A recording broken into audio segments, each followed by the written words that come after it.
Satu kesempatan yang luar biasa yang bisa kita alami bersama Bapak Ibu, bahwa setelah sekian lama kita hidup dalam dunia ini, kita masih diberikan kesempatan hari lepas hari untuk menikmati kasih setia yang diberikan Tuhan. Pagi hari ini kita akan bersama-sama belajar satu tema kebenaran firman Tuhan dengan tema pentas penebusan. Ada sebuah panggung penebusan yang kita lihat dalam teks Alkitab kita pada kesempatan pagi hari ini. Bicara tentang panggung, bicara tentang pentas, Bapak Ibu, saya teringat akan sebuah lagu pada sekitar tahun 80-an. Sebuah lagu yang dinyanyikan oleh Ahmad Albar, mungkin yang seusia saya pasti tahu lagu ini, Dunia Panggung Sandiwara. Katanya si Ahmad Albar ya, kalau tidak salah lagu itu diciptakan oleh Ian Anton, kalau sampai nggak tahu. Tapi dalam saya lagu itu dikatakan bahwa setiap kita itu punya peranan masing-masing. Ada yang mendapat peranan yang bersukacita sehingga tertawa, terbahak-bahak, mungkin ada yang punya peranan menangis, tragedi dan sebagainya. Dan hari ini kita akan melihat sebuah panggung yang spektakuler, bukan Indonesian Idol tentunya ya. Panggung yang luar biasa yang dipentaskan oleh Tuhan kepada kita. Panggung tersebut bisa kita lihat, kita baca di dalam Matius pasal 27 ayat yang ke-15 sampai yang ke-26. Sebuah panggung yang luar biasa kita bisa lihat. Matius pasal 27 ayat 15 sampai dengan ayat yang ke-26. Kita akan baca bersama-sama Bapak Ibu ya. Saya ayat yang ganjil. Saya mulai ayat yang ke-15, nanti sidang jemaat yang dikasihi Tuhan pada ayat yang ke-16 bergantian sampai kita menyelesaikan teks ini. Akan saya mulai Matius 27 ayat yang ke-15. Telah menjadi kebiasaan bagi wali negeri untuk membebaskan satu orang hukuman pada tiap-tiap hari raya itu atas pilihan orang banyak.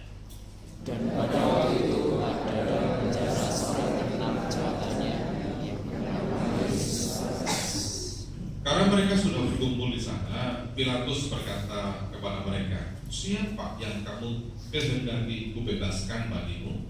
Yesus Barabas atau Yesus yang disebut Kristus?"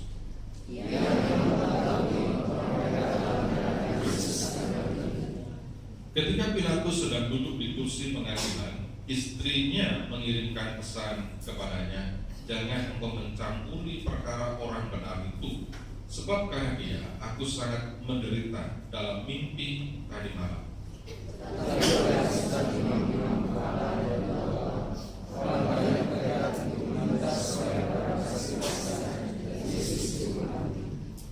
Wali negeri menjawab dan berkata kepada mereka, "Siapa di antara kedua orang itu yang kamu kehendaki kubebaskan bagimu?" Kata mereka, "Barabas." Kata Pilatus kepada mereka, "Sejauh itu, apakah yang harus berbuat dengan Yesus yang disebut Kristus?" Mereka semua berseru, "Ia harus disalibkan." Katanya, "Tetapi kejahatan apa yang telah dilakukannya?" Namun mereka makin keras berteriak, "Ia harus disalibkan."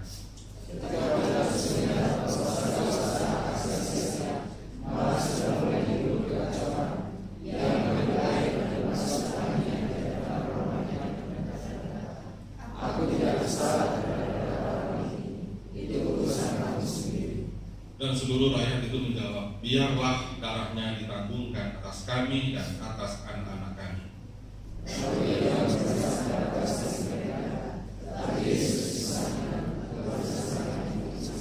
Amin. Saudara, dari teks yang kita baca Matius 27 dan beberapa ayat tadi, kita bisa melihat ada sebuah pentas yang diisi oleh beberapa pemeran. Ada Pontius Pilatus dan ada dua Yesus, satu Yesus Kristus, satu Yesus Barabas, dan kemudian ada beberapa orang, mungkin puluhan atau ratusan daripada orang-orang yang berteriak, "Salibkan dia." Penggambaran yang sangat luar biasa itu sebetulnya bisa kita lihat dalam sebuah film yang beberapa tempoh hari itu sangat terkenal ya, Passion of Christ ya.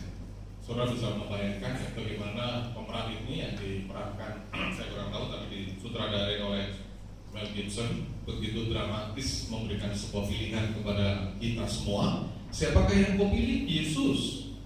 Ya nggak ada salah. Yesus yang tidak pernah diketemukan kejahatannya, yang orangnya lemah lembut, atau Barabas. Coba lihat tampang si Barabas, udah jelek, tengil kayak begitu ya. Dan dia adalah seorang pembuat kejahatan. Dia seorang yang membuat onar, yang gak pantas untuk mendapatkan belas kasihan. Dan kemudian Pontius Pilatus dengan gaya seorang pejabat menanyakan kepada mereka, siapa yang akan kau pilih? Apakah Yesus yang engkau sebut sebagai Kristus, yang tidak pernah aku temukan kesalahannya, ataukah Barabas, orang yang jelas-jelas berpembuat onar, kriminal, narapidana, dan sebentar lagi dia dihukum mati? Siapakah yang akan engkau pilih? Dan semua serempak berkata, bebaskan Barabas, salibkanlah Yesus. Pilatus kemudian bertanya, bukankah dia tidak bersalah? Dan menurut hukum yang engkau miliki, hukum yang engkau percaya, hukum yang tahu bahwa melakukan perbuatan yang seperti ini akan salah, akan keliru dan sebagainya, banyak orang berkata, nggak apa-apa, biarlah kutukan itu, hukuman itu akan kami tanggung, dan darah orang itu pun akan kami tanggung sampai anak keturunan kami. Saudara, sungguh sebuah pentas yang menggetarkan hati dunia. Saya percaya ketika pentas itu ditampilkan dalam kondisi dunia seperti itu, iblis senang sekali. Dia mungkin berbisik di dalam hatinya sendiri bahwa lihat tuh, Mesias yang akan menolong manusia di ujung kegagalan. Mesias yang katanya akan membebaskan manusia dari semua kutuk dosa, sebentar lagi disalib. Saudara, saya mau katakan bahwa sebetulnya apa yang tergambar di sini itu adalah sebuah simbol. Panggung itu, pentas itu adalah simbol daripada kehidupan kita. Bahwa ada dua pilihan, yang satu bernama Yesus Barabas, yang satu adalah nama Yesus Kristus. Sebetulnya itu adalah sebuah gambaran bahwa inilah fakta yang ada dalam dunia. Ada banyak orang yang sebetulnya layak untuk mati oleh karena dosa-dosa mereka, tetapi oleh karena Tuhan Yesus, semua dosa itu kemudian dibatalkan untuk diberikan kepada orang tersebut. Sehingga pada ayat yang terakhir tadi kita bisa melihat bahwa Yesus disalibkan, sedangkan Barabas dibebaskan. Mari kita melihat sebentar, saudaraku ya, bagaimana pentas ini, bagaimana panggung ini terjadi dalam kehidupan, dalam sejarah umat manusia. Saya ingin lebih mempertajam, lebih memperdalam identitas daripada sang pemeran itu. Siapakah dia? Siapakah dua orang ini? Memang seperti yang saya tadi katakan, ada dua pelaku utama, empat. Ada empat pemeran utama, ada empat pelaku utama dalam pentas tadi. Yang satu adalah Yesus Kristus, kedua Yesus Barabas, ketiga Pontius Pilatus, dan yang keempat para penonton yang berteriak-teriak, salibkan dia, salibkan dia. Tetapi hari ini saya ingin fokus pada dua pemeran utama. Ya, yang pertama adalah Yesus Kristus. Siapakah Yesus Kristus? Kita tahu kalau namanya Yesus adalah juru selamat. Tetapi nama ini kemudian mendapat gelar. Gelar inilah yang akan menjadi fokus kita. Apa yang dimaksud dengan Kristus? Bukankah Kristus itu adalah Mesias? Dia adalah orang yang diurapi. Dia adalah juru selamat. Dia datang ke dalam hidup manusia, datang kepada kita dengan satu misi, satu visi, satu tujuan untuk menyelamatkan umat manusia. Itu sebabnya dikatakan bahwa dia adalah Yesus Kristus, Jesus Christ. Sebuah gelar yang tak nampak, sesuatu yang luar biasa, dan ini adalah jabatan yang sangat mulia yang pernah diberikan kepada sosok manusia yang telah sebetulnya dia adalah Allah itu sendiri. Tapi yang kedua, coba kita melihat. Yang kedua adalah Yesus Barabas. Sama-sama Yesus namanya. Sama-sama Allah Sang Penyelamat. Bukankah Yesus itu adalah Jehovah Sang Penyelamat? Yang kalau dalam bahasa Ibrani, Yesus kadang-kadang disebut dengan Yosua. Sehingga saudara seringkali dengan Yosua, Hamasya dan sebagainya. Allah sang penyelamat. Dua-duanya ngerti bahwa Allah adalah sang penyelamat. Cuma yang satu gelarnya adalah Kristus, yang satu gelarnya adalah Barabas. Kita akan melihat siapakah Barabas. Barabas itu berasal dari dua kata, bar dan abba. Kalau abba semua pasti tahu, ya. Biasanya ada beberapa orang tetangga kita manggil bapaknya dengan sebutan abah, abah gitu kan. Nah, kemudian ditambah dengan bar abba. Bar abba artinya adalah anak bapak. Siapa anak bapak? Bukankah kita? Kita yang sering kali berkata, aku adalah anak Tuhan. Betul Bapak Ibu? Seringkali kita menyanyikan pujian, aku anak raja, engkau anak raja. Itu kan gambaran pengakuan kita sebagai bahwa kita adalah anaknya Tuhan, anaknya Bapa. Tetapi si Yesus Baraba ini, anak Tuhan itu, anak Bapa itu, melakukan sebuah tindakan. Tindakan apa? Pemberontakan. Kalau saudara melihat dalam perjalanan Alkitab, sering kali kita menemukan gambaran cerita bahwa yang namanya anak bapak itu seringkali melakukan pemberontakan. Coba misalkan kita melihat atau membaca atau pernah mengingat tentang anak yang hilang, ya kan? Diceritakan ada seorang bapak punya dua anak.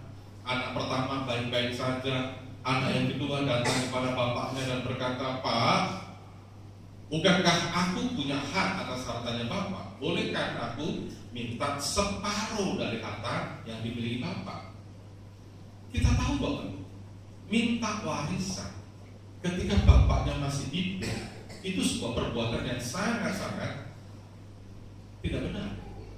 Suatu kali Bapak Ibu, saya membaca sebuah artikel di internet, kisah yang inspiratif. Saya pikir sebuah kisah yang sangat inspiratif. Ada seorang bapak konglomerat kaya sekali. Ini kisah nyata terjadi di Singapura. Bapak ini memiliki berbagai macam perusahaan, rumahnya begitu luar biasa. Dia punya anak satu-satunya anak yang sangat dia sayang. Suatu kali anak ini menikah kemudian dengan perempuan kan, ya, laki-laki kan, perempuan.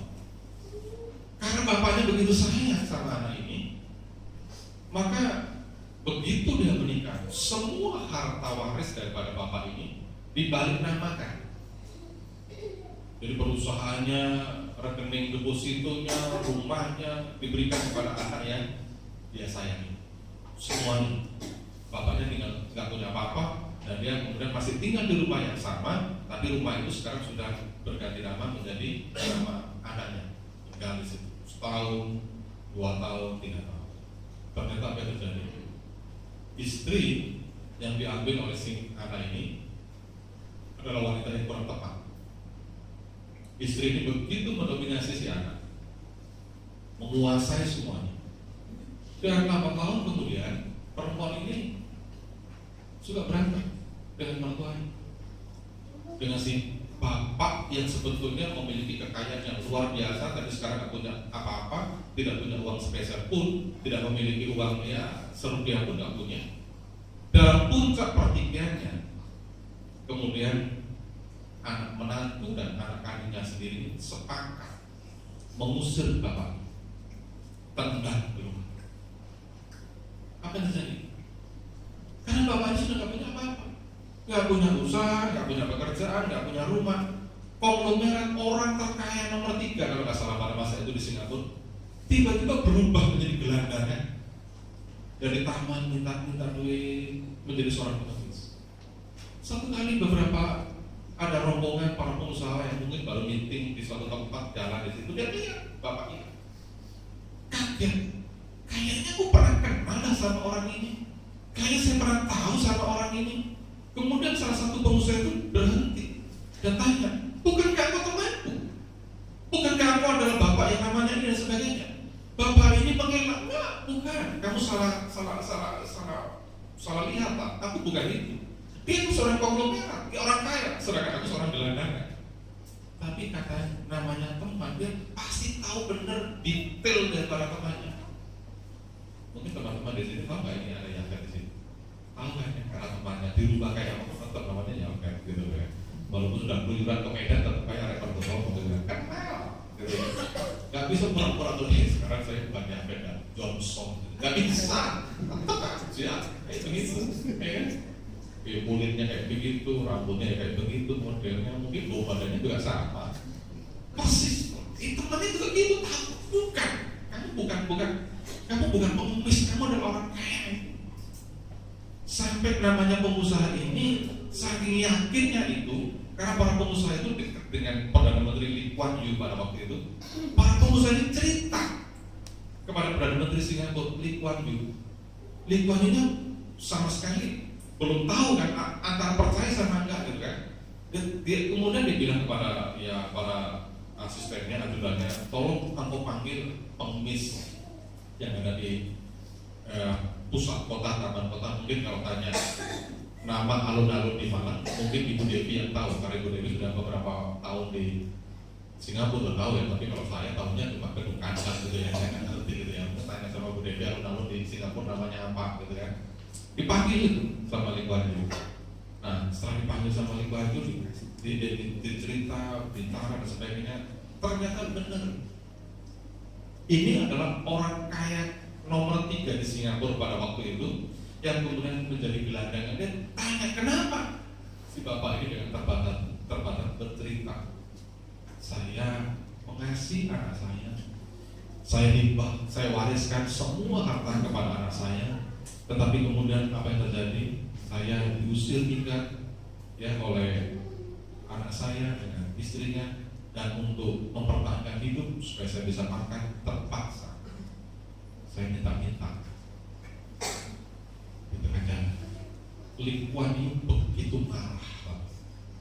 Langsung dia bilang, panggil semua pengacara, notaris yang paling hebat di Singapura.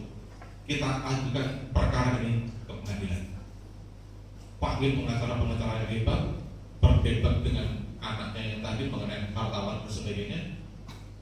Oleh karena mendapat dukungan pemerintah, pengacara-pengacara dari anaknya ini kalah. Semua harta dikembalikan kepada bapaknya. Dan kemudian mulai saat itu ada undang-undang yang berlaku di Singapura, yang berlaku sampai hari ini adalah bahwa tidak boleh orang mewariskan harta kekayaannya selama orang itu masih hidup. Satu. Yang kedua, hukum di Singapura berkata apa? Orang yang sudah lansia tidak boleh nganggur, harus diberikan pekerjaan. Saudara, kisah ini sangat inspiratif. Saya tidak melihat betapa bagusnya Lee Kuan Yew kemudian membuat sebuah undang-undang yang sangat populer sampai hari ini, bahwa orang lansia di Singapura terpelihara dengan baik. Tetapi yang menjadi inspirasi bagi saya adalah bahwa ada banyak anak yang nggak tahu diri. Betul nggak? Ada banyak orang yang telah mendapatkan kelimpahan, mendapat kehidupan, mendapat kemewahan, mendapat sesuatu dan sebagainya. Tiba-tiba berbalik dan mendam Bapak yang mengasihi. Kalau saudara melihat dalam Yohanes pasal 1 ayat 1, dikatakan bahwa dia datang kepada orang yang diciptakannya, tetapi orang yang dikasihinya itu menolak dia. Saudara, bukankah kan Yesus dan Yesus Barabas di gambaran diri kita? Bukan kita semua adalah orang-orang yang sepertinya sebenarnya tipe-tipe seperti Barabas ini, yang telah mendapatkan kelimpahan, yang telah mendapatkan kehidupan, yang telah mendapatkan semua kemudahan, tapi kita kemudian memberontak kepada Tuhan. Dan di dalam proses pemberontakan itu kemudian ada sebuah pilihan, siapa yang harus dihukum? Fakta sebetulnya Bapak Ibu, yang perlu dihukum adalah kita, yang harus disalib adalah kita. Tapi gambar tadi memperlihatkan kepada kita bahwa yang disalib adalah Tuhan Yesus. Saudara, dalam peristiwa Jumat Agung ini, mari kita kembali memfokuskan diri kepada identitas daripada diri kita dan diri Allah, bahwa Yesus Kristus adalah juru selamat, dia adalah Mesias, dia adalah yang diurapi. Tapi Yesus Barabas, dia anak Allah, ya kan? Dia yang diciptakan oleh Tuhan, dia yang dikasih oleh Tuhan, tapi dia yang memberontak. Kita mungkin seringkali tidak menyadari bahwa ada banyak pemberontakan yang kita lakukan kepada Tuhan. kurang lempeng dalam hidup Tuhan, belok kanan, belok kiri, seringkali kita nyakiti Tuhan, jam-jam ibadah kita abaikan, kita jarang berdoa, jarang memohon kepada Tuhan, kadang-kadang apa yang firman Tuhan katakan kita nggak bisa lakukan, ada banyak. Seringkali dalam dunia real, bukankah kalau kita punya anak-anak kan nggak selalunya manis-manis sama kita, ya kan? Kadang-kadang mereka baik-baik, tapi banyak kali juga memberontak. Disuruh begini gak mau, diminta kayak begini gak mau, dan sebagainya. Memang natur daripada manusia itu senang untuk memberontak. Dan saya mau katakan, itulah kita. Yesus Barabas sedang memerankan peran, sedang memerankan aktingnya untuk menggambarkan kehidupan kita. Karena kita gak menyadari, kita hanya berkata melihat, ih, kejam amat tuh Pontius Pilatus, bukankah Barabas yang harus disalibkan? Kenapa dia harus menyalibkan Tuhan Yesus? Seringkali kita hanya sekedar melihat, mendengar, membaca, tanpa pernah masuk ke dalam inti drama itu sendiri, bahwa Yesus Barabas itu adalah diri kita. Modelnya tengil, berbuat jahat tapi nggak merasa berbuat jahat, merasa benar sendiri, ya kan? Itu diri kita. Itulah identitas daripada pemeran-pemeran itu. Yang kedua, Bapak, tindakan apa yang dilakukan oleh dua pemeran utama? Perhatikan baik-baik. Yesus Kristus disalib, walaupun ia benar. Ayat 9 berkata bahwa dia tidak ada kesalahan. Bagaimana mungkin Yesus yang tidak berdosa, yang hidupnya itu kudus dan sebagainya, disalibkan? Yang kedua, nggak ada kejahatan dalam hidup ini. Ketika Tuhan Yesus diadili, ditampar di kanannya, di kirinya, Yesus berkata, kenapa memperlakukan aku kayak gini? Bukankah tiap hari aku dikatakan Allah? Kalau aku salah, kalau aku berbuat ini dan sebagainya, aku gampang kok menangkap aku. Tapi kenapa perlakuan itu bisa terjadi kayak begini? Saudara bayangkan, orang yang tidak pernah melakukan kesalahan, orang yang tidak melakukan kejahatan, tiba-tiba ditangkap rame-rame, ditendang, dipukul, diludahi, dan yang paling menghina, bajunya diprotoni, ya, dengan hanya pakai selembar kain umum dan ditelentangkan di atas kayu yang kasar, tangannya disalibkan, kepalanya diberikan mahkota duri, kakinya dipaku, lambungnya ditusuk dengan tombak. Untuk apa dia kerjakan itu semua? Hanya supaya kita bisa selamat. Saya percaya, saudara, kita nggak mungkin mau diperlakukan kayak begini. Misalkan satu kali, saya membayangkan, saudara satu kali masuk ke mall, mau belanja, uang saudara banyak, sedang pilih, tiba-tiba ada ditangkap oleh satpam.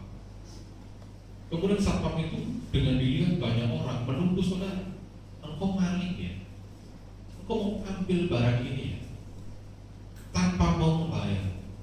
Saya tanya, kira-kira reaksi kita kayak apa?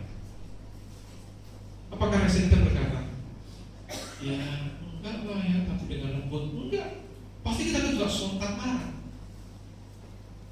ya kan? Kamu mau hina saya bisa beli dan sebagainya.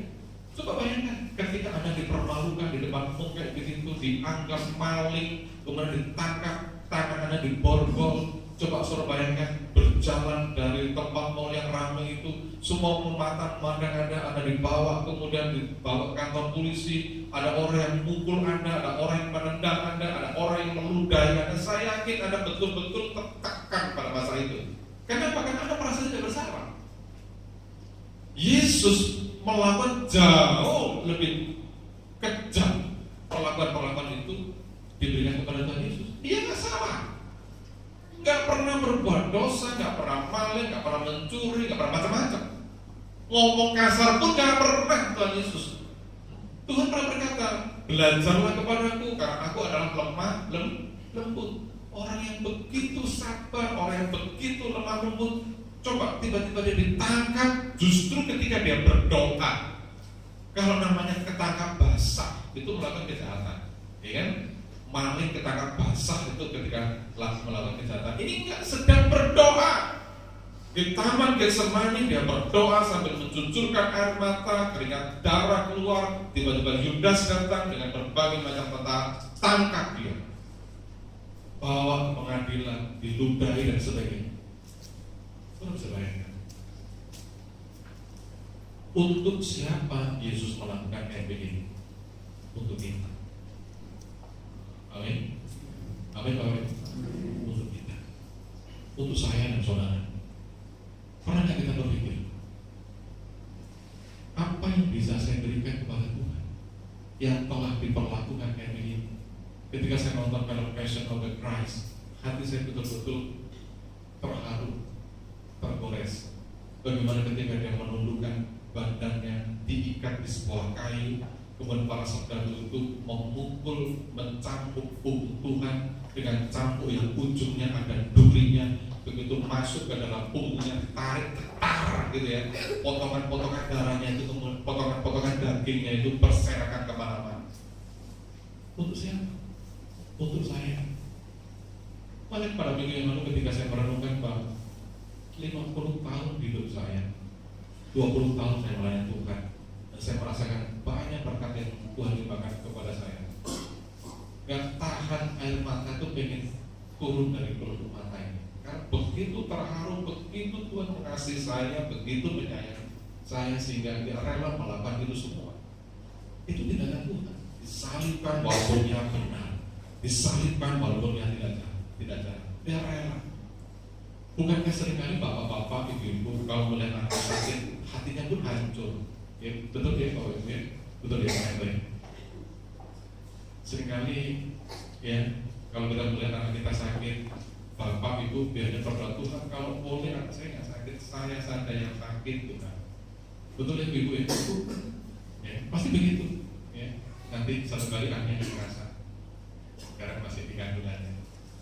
Satu kali anaknya mungkin suatu kali lahir gitu kan, anaknya sakit. Saya ngerasain begitu dulu. Sampai hari ini juga kalau anak sakit rasanya, kalau boleh saya, karena saya mengasihi, ya kan? Tapi kadang-kadang ada bapak-bapak yang agak sedikit nakal gitu ya, agak sedikit kebelit gitu ya. Anaknya sakit, doa juga, Tuhan, kalau boleh Tuhan, jangan sakit anak saya.